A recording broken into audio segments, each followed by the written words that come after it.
Hello students, welcome to the social studies Mantra. हम लोग class 10 geography chapter 2 पढ़ रहे थे। इसका पार्ट 1 पढ़ चुके हैं। आज हम लोग पढ़ेंगे part 2। So first topic is type of forest. हमें टाइप ऑफ फॉरेस्ट पढ़ना। First is reserve forest, second type is protected forest and last is अनक्लास्ड forest.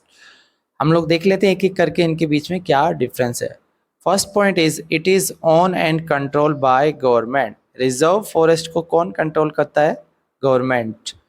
Next, जो प्रोटेक्टेड फॉरेस्ट है इनको भी सेम गवर्नमेंट कंट्रोल करती है, बट अनक्लास फॉरेस्ट को control दोनों कर सकते हैं, गवर्नमेंट भी एंड कम्युनिटीज भी। Next difference, it is more than 50% of total forest land. इसका मतलब जितने भी फॉरेस्ट लैंड है उसका लगभग 50% या उससे ज़्यादा रिजर्व फॉरेस्ट कवर करते हैं। नेक्स्ट, अगर हम लोग बात करते हैं प्रोटेक्टेड फॉरेस्ट, ये 33% है और 1/3 एरिया को कवर करते हैं, और जो रिमेनिंग बच गया वो हमारा कहलाएगा अनक्लास forest.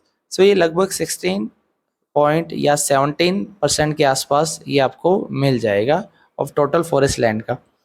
Third point, reserve forest की अगर बात करते हैं तो इसमें ज़्यादा प्रोटेक्शन दिया जाता है। It has more protection, it is most valuable, क्योंकि काफ़ी ज़्यादा वैल्यूएबल है। इसमें अच्छी क्वालिटीज़ के आपको पेड़ मिल जाएंगे, जिस वजह से इसको प्रोटेक्शन भी ज़्यादा दी गई है।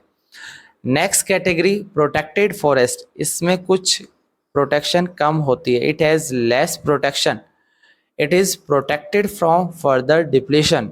और इसका मतलब यहाँ पर ये होता है कि इसको और फर्दर डिप्लेशन से बचाना है। इसका मतलब इसमें कुछ हद तक एक्टिविटीज़ अलाउ की जाती है।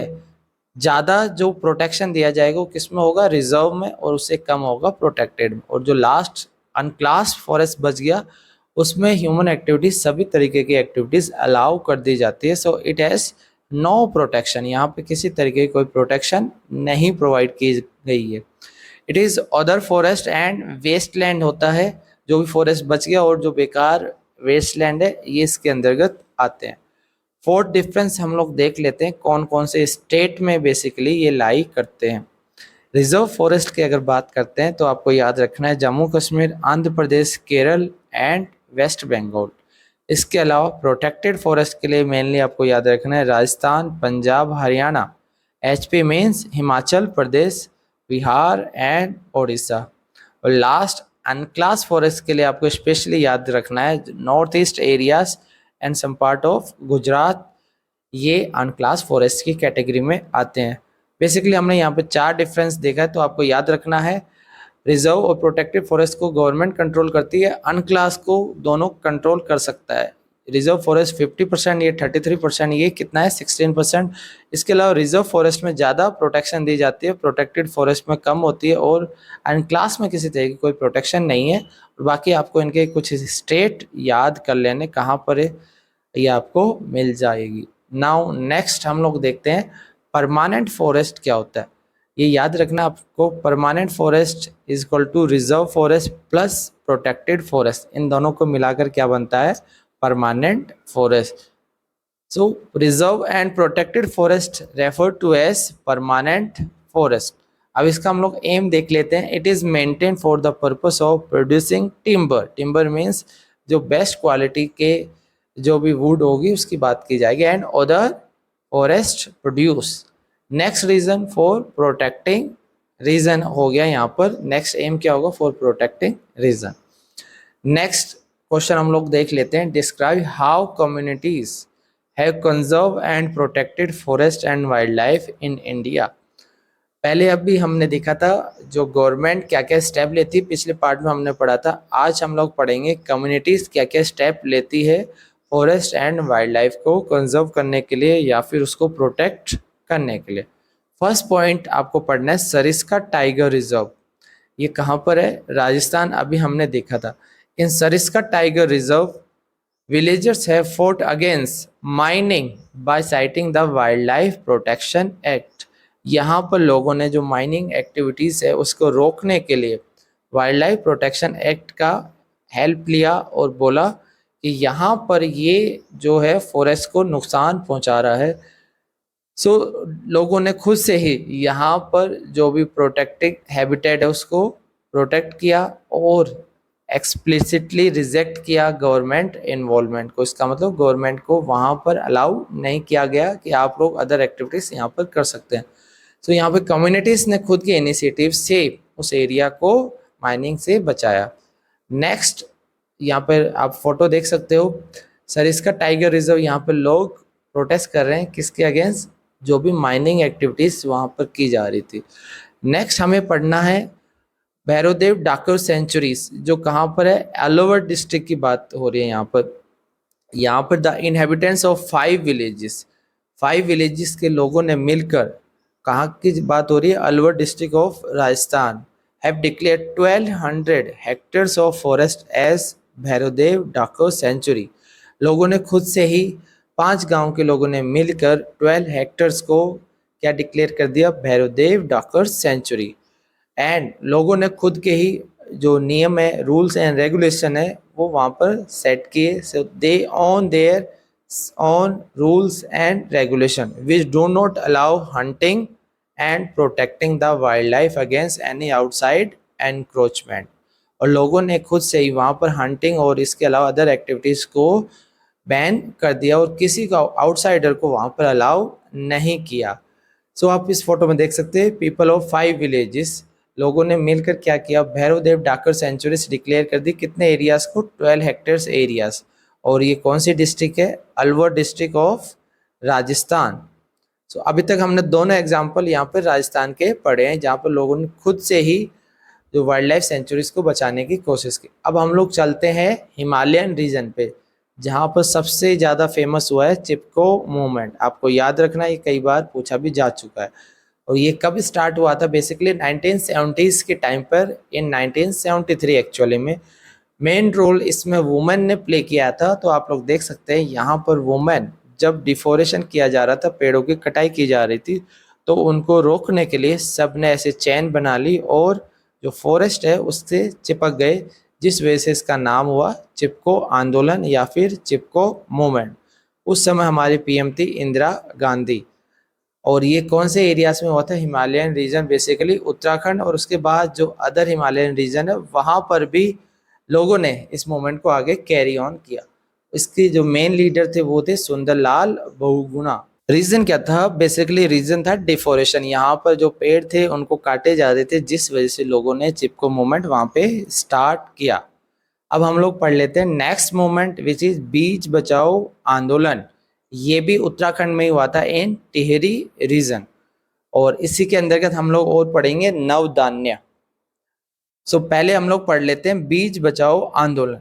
बीज बचाओ आंदोलन को हम लोग कह सकते हैं सेव द सीड मूवमेंट। और ये बिगिन हुआ था in the late 1980s as a group of activist from the Henval river valley in Tehri district, जो कहाँ पर है, उत्तराखंड में। और इसके जो मेन लीडर है वो है विजय जारधार। यहाँ पर इनकी फोटो दे रखी है, आप लोग देख सकते हैं। इन्होंने जो बीज की क्वालिटी को बचाने के लिए ये मूवमेंट चलाया था, बिकॉज 1960s के टाइम पर HYV जो सीड्स है, हाई यील्ड वैरायटी के, उनको ज़्यादा यूज़ किया जा रहा था, जिस वजह से जो हमारे नेचुरल जो बीज है उनकी क्वालिटीज़ कम होती जा रही थी, जिस वजह से यहाँ पर मूवमेंट स्टार्ट किया गया था।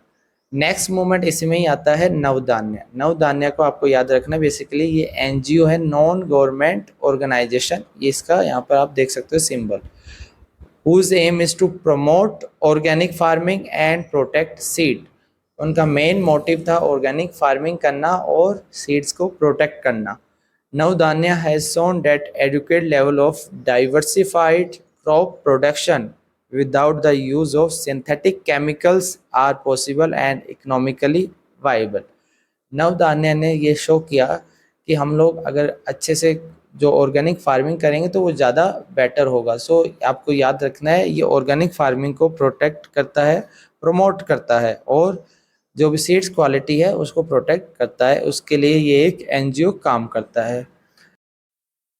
नाउ नवधान्य के बारे में अब हम लोग और देख ले। Navdanya is an Indian based non government organisation. पहली बात आपको याद रखनी है, ये क्या है, non government organisation means NGO है।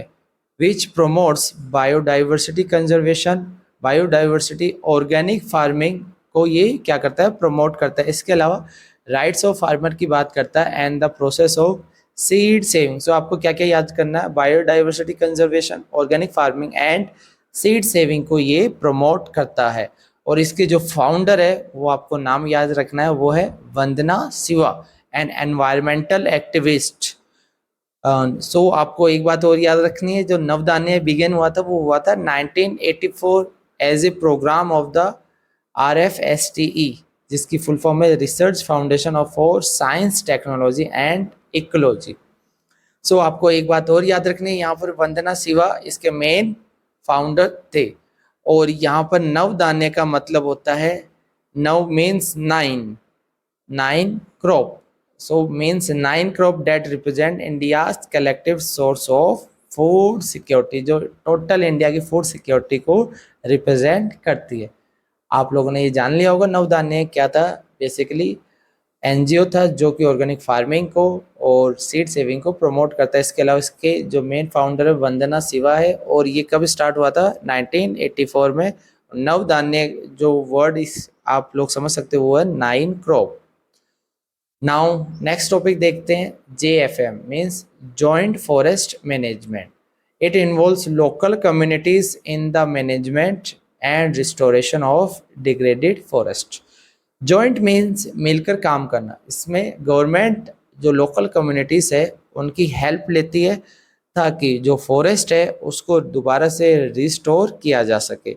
और ये आपको याद रखना है, ईयर इन 1988 कौन से स्टेट में इसको स्टार्ट किया गया था, Odisha state. So Odisha was the first state to start this movement. So in 1988 Odisha passed the first resolution for JFM. Next, JFM depend on formation of local village institution. इसमें local village institution setup किए जाएंगे ताकि forest को आसानी से degrade होने से रोका जा सके। It undertake protection activities on degraded forest. जो भी फॉरेस्ट डिग्रेड हो चुके हैं, जो कम हो चुके हैं, जहाँ पर फॉरेस्ट एरियाज, वहाँ पर उसको प्रोटेक्ट करने का इसका काम होता है। इन रिटर्न इसके बदले में जो मेंबर्स होते हैं उनको कुछ बेनिफिट मिलता है, जैसे वो non timber forest produce use कर सकते हैं, share in timber by successful protection, so उसको फिर वो हार्वेस्ट भी कर सकते हैं। सो इस फोटो में हम लोग देख सकते हैं जॉइंट फॉरेस्ट मैनेजमेंट। यहाँ पर गवर्नमेंट प्लस कम्युनिटीज दोनों मिलकर काम करते हैं। गवर्नमेंट ये रिस्पॉन्सिबिलिटीज किसको देती है, कम्युनिटीज को। सो दोनों मिलकर क्या प्रोटेक्ट करते हैं, फॉरेस्ट। और इसके बाद जो कम्युनिटीज है उसको बदले में इन रिटर्न नॉन टिम्बर जो रिसोर्स है उसको यूज कर सकती है। और एक बात और आपको याद रखना, ये कब स्टार्ट किया गया था, 1988 और ओडिशा, ये आपको इसमें याद रखना। अब हम लोग देख लेते हैं लास्ट टॉपिक जो है सेक्रेट ग्रुप्स। तो सेक्रेट का मतलब होता है पवित्र, और जो ग्रुप है इसका मतलब होगा जो group of trees are. Basically अगर बात करें सेक्रेट ग्रुप्स की, basically it is form of worship of forest product which is practice by tribal group. और इसके अलावा हम लोग बोल सकते हैं इसको the forest of god and goddesses. बहुत सारे लोग फॉरेस्ट को एज ए गॉड और गॉडेसेस ट्रीट करते हैं, और हम लोग भी घरों में कई सारे जो पेड़ पौधे हैं उनकी हम लोग पूजा करते हैं। कई लोग एनिमल्स की भी पूजा करते हैं और पेड़ पौधों की भी करते हैं। इसका मेन रीज़न ये है ताकि उनको कंजर्व किया जा सके, उनको प्रोटेक्ट किया जा सके। इसके अलावा जो सेक्रेट ग्रुप्स, इसमें जो भी ह्यूमन इंटरफेरेंस होगा उसको बैन कर दिया जाएगा, तभी इनको प्रोटेक्शन मिलती है। सो ये भी याद रखना है, sacred groups means human interference is ban. और ये फॉर्म ऑफ नेचर वर्शिप को हम लोग कहते हैं, और जो कौन प्रैक्टिस करता है, ट्राइबल ग्रुप।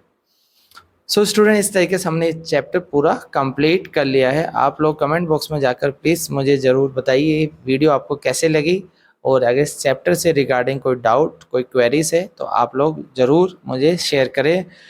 तब तक आप लोग इस चैनल से जुड़े रहिए आगे की अपडेट के लिए। अब हम लोग इसका जो नेक्स्ट चैप्टर होगा, चैप्टर 3, वो कंप्लीट करेंगे नेक्स्ट क्लास में। Thank you student.